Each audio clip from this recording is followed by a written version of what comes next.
Encore un échec pour le FC Barcelone en Coupe d'Europe. Le Barça n'a toujours pas trouvé la recette qu'il faut en Coupe d'Europe. Et maintenant, Xavi n'aura même plus cette compétition de l'Europa League pour s'entraîner, pour essayer de trouver la solution à ses problèmes dans les compétitions européennes, car on est éliminé. Et maintenant, ces solutions, il va devoir les trouver uniquement face aux joueurs de Liga. Le souci est que en Liga, tout se passe super bien. Notre défense, elle est super solide. Maintenant, il ne pourra plus tester cette équipe-là en compétition européenne. Il avait le choix de tester sa défense type au match aller contre United. Il a changé de faire des changements catastrophiques au match retour. Bon, il n'avait pas forcément le choix, on ne va pas se mentir. Même le fait qu'il mette Sergi Roberto en attaquant gauche, il n'y avait pas 1 million de solutions. Moi, dans l'avant-match, j'aurais bien aimé voir un Ferran Torres, comme je vous l'avais indiqué. Je voulais voir un Ferran Torres avec pourquoi pas une consigne de reculer, de venir aider ce milieu à 3, former un milieu à 4 avec Torres. Bref, ça c'était la vidéo avant-match, c'était ce que je pensais. Aujourd'hui, j'étais assez hésitant quand j'ai vu Sergi Roberto, puis je me suis dit en réalité, il n'a pas toutes les cartes entre ses mains. Il y a beaucoup de blessés, voyons voir ce que ça donne.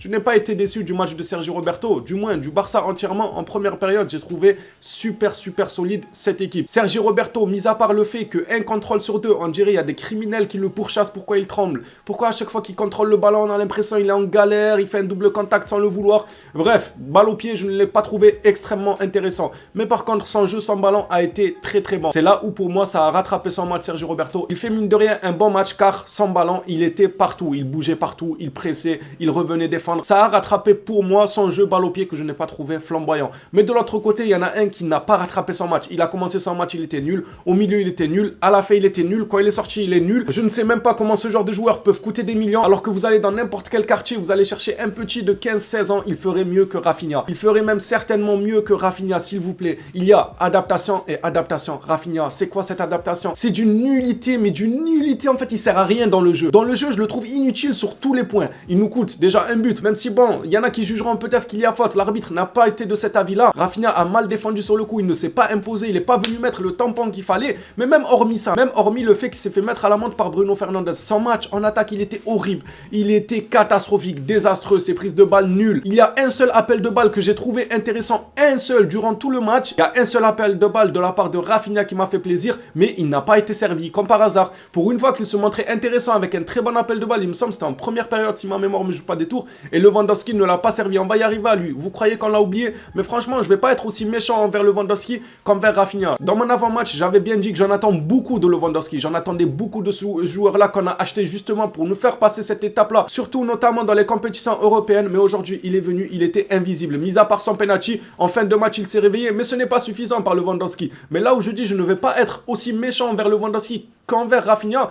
Parce que Lewandowski, vous et moi, est-ce qu'on a connu Lewandowski un genre de joueur à la Lionel Messi, un genre de joueur à la Cristiano Ronaldo? Je m'explique, c'est-à-dire un joueur qui porte le ballon, qui élimine un, deux joueurs, qui fait une passe décisive, qui porte le ballon, qui élimine un, deux joueurs, qui te met un but. Non, on n'a pas connu ce joueur-là. Lewandowski n'a jamais été ce joueur-là. Alors oui, il peut faire de la magie de temps en temps avec ses pieds, il peut éliminer un ou deux joueurs, mais ce n'est pas son profil. Son profil, c'est être buteur, c'est déranger dans la défense adverse, c'est être à la tête, c'est être à la finition. Ce n'est pas prendre le ballon, créer, éliminer, virgule, tir, c'est un joueur qui doit être servi. Déjà qu'en temps normal, il y a des matchs où on a eu des reproches à lui faire. Il y avait Gavi et Pedri à ses côtés. Mais imaginez-vous, là, aujourd'hui, il n'y avait ni Gavi, ni Pedri. Mais en plus de ça, il avait un joueur aussi nul que Rafinha sur le côté. Donc, un joueur comme Lewandowski, qu'on connaît si bien, moi et vous, pour être un joueur décisif à la finition. D'ailleurs, il y en a même qui l'ont surnommé le tapine, car, soi-disant, il mettait que des tapines. C'est vrai qu'il en met beaucoup, mais pas que. Je ne dis pas que c'est un joueur qui sert que aux tapines. Non, mais sa qualité première, c'est pas d'éliminer 1, 2, 3 joueurs et marquer. C'est d'être servi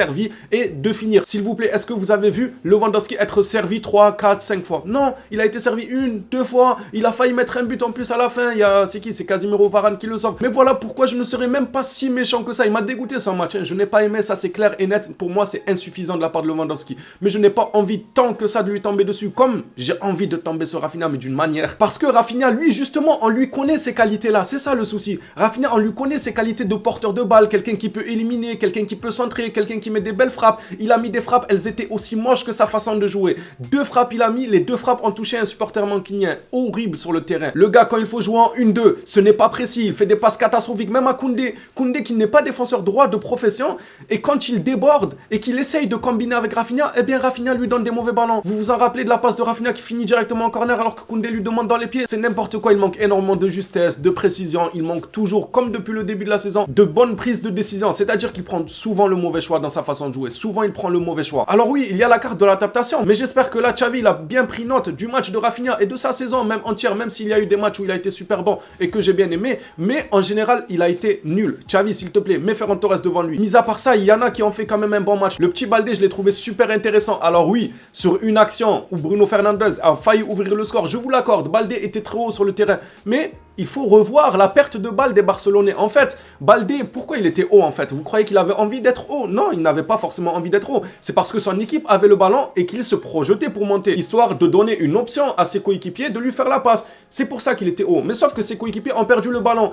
Et Manchester United sont allés super vite de l'avant. C'est normal que Baldé se retrouve très haut, les gars. Il ne va pas se téléporter et dire « Ah, mes coéquipiers ont perdu le ballon, il faut que je me téléporte et venir couvrir Bruno Fernandes. » C'est pour ça que je ne lui mets pas forcément ça sur le dos. C'est vrai qu'il était haut, c'est une chose, mais United a super bien joué cette action-là où Bruno a failli ouvrir le score et Ter Stegen a gagné ce duel parce qu'ils sont allés vite de l'avant et quand ils ont récupéré le ballon, directement ça allait vite de l'avant. Là où Baldé, lui, se préparait à recevoir le ballon en haut. Ça, c'est premièrement concernant Baldé. Deuxièmement, Ten Hag, chapeau. Chapeau à Ten Hag, pourquoi? Parce qu'il avait mis Bruno Fernandes en tant qu'attaquant droit. Il a vu qu'il était sous l'emprise de Baldé. Baldé, il lui faisait du n'importe quoi sur le côté là-bas. Il l'étouffait. Il arrivait à mener une attaque si bien et reculer aussi défendre. Bruno Fernandes, ce n'est pas un joueur qu'on connaît pour son explosivité, pour sa rapidité. Au contraire, ce n'est pas un joueur qui court extrêmement vite. Alors Ten Hag a réagi en conséquence. Il a vu qu'en première mi-temps, Baldé était beaucoup trop à l'aise. Le Barça a pris l'ascendant. Qu'est-ce qu'il a décidé de faire? De repositionner Bruno Fernandes et mettre Anthony sur le côté droit. Pourquoi Anthony? Parce que c'est un joueur rapide, c'est un joueur dangereux, c'est un joueur qui dribble, c'est un joueur explosif. Qui dit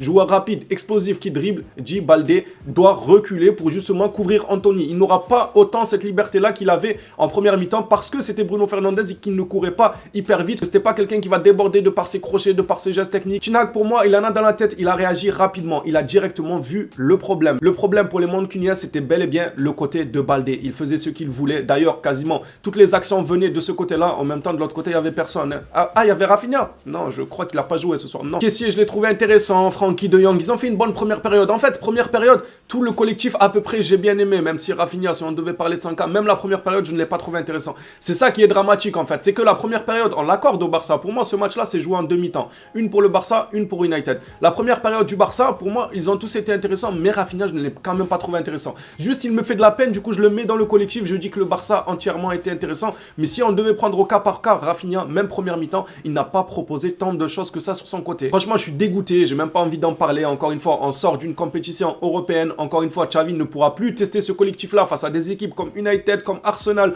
comme la Juventus, de très très bonnes équipes. Il faudra attendre la saison prochaine en Ligue des Champions. Il faudra mettre au point et faire évoluer ce collectif en Liga. J'espère pour Xavi que cette évolution en Liga va porter ses fruits en Ligue des Champions. J'ai hâte de voir ça. Car selon moi, vous le savez déjà, il fallait absolument tout donner pour cette Europa League. Car ça te permettait de faire des tests de ton effectif. Qu'est-ce qu'il vaut réellement en compétition européenne? Surtout qu'en Liga, on n'est pas à plaindre. On a 8 points d'avance. Donc, on pouvait quand même se consacrer et se dire, bon, les gars, on joue à fond la Ligue Europa. On est sur un petit fauteuil en Liga, sans non plus perdre trop de points en Liga, bien évidemment. Mais on avait cette liberté-là de se concentrer sur la Ligue Europa. Xavi ne l'a pas fait. Je ne parle pas de ce soir. Je ne parle pas du tout de ce soir. Ce soir, on n'avait pas énormément de joueurs. Il y avait beaucoup de blessés. Je ne parle pas de ce soir. Je parle du match aller. J'ai pas digéré. J'ai pas digéré. Tu joues au Camp Nou, tu fais jouer Marcos Alonso. Pourquoi tu te fous de notre gueule comme ça?